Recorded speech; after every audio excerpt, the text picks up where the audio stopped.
Donc j'aimerais qu'on prenne 10 minutes ou un quart d'heure pour réfléchir sur les métiers qui visiblement, pour lesquels visiblement le statut de l'auto-entrepreneur est extrêmement intéressant. Parce que là on a des exemples.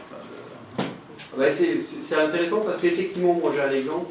Et donc j'ai une amie qui est salariée et qui depuis quelques mois fait des petites pochettes en cuir pour ses copines, ses amis, les amis de ses amis.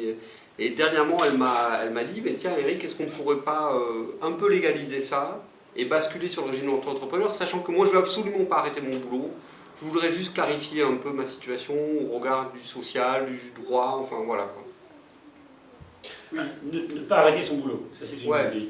Ouais. Et faire les deux en même temps. Voilà. Ouais. Et j'ai l'exemple comme ça d'une personne qui travaillait chez un téléphoniste bien connu de la place et qui était assistante de direction depuis 15 ans et qui un beau jour a voulu évoluer dans son poste.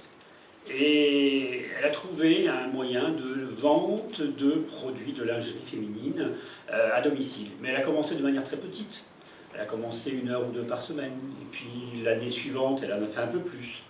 Et puis au bout de la 3e année, elle commençait à devenir ingérable entre ses activités professionnelles et puis le développement de cette activité de vente à domicile.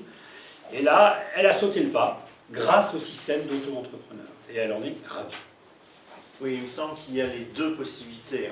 Là, on voit 2 exemples où c'est on garde son statut salarié et on fait de la vente. Il y a aussi la possibilité de garder le statut salarié et de faire de la prestation de service.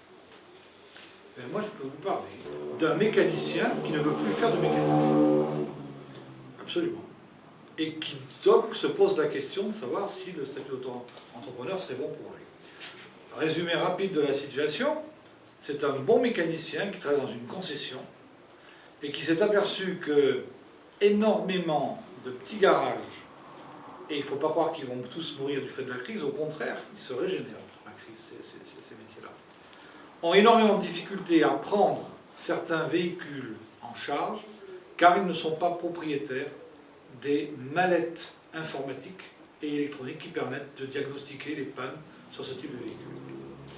Il a pris l'option de quitter son travail et d'aller acheter les mallettes nécessaires et de faire la location de diagnostic en apportant directement la mallette chez le prestataire. Alors, la question qui se pose pour lui, là maintenant il faut réfléchir, voir comment, c'est simplement de trouver un financement, parce que ces mallettes ne sont pas données, et il faut qu'il y en ait comme ça 8-10 différentes. Voilà encore un exemple de gars. Alors, est-ce que le statut d'auto-entrepreneur serait bon pour lui? Oui, mais acre, etc., etc., est-ce qu'on peut lui aménager un capital de départ, parce qu'il a vraiment besoin d'un capital de départ? J'aimerais également illustrer avec 2-3 exemples que j'ai relevés dans ma commune. Lorsque je vais dans différents commerces, je relève de temps en temps des petites annonces qui sont affichées. Donc de personnes, tout simplement, qui recherchent du travail dans le domaine du gardiennage ou alors du repassage. Et toutes ces personnes, on se demande souvent, mais sous quel statut on va les embaucher?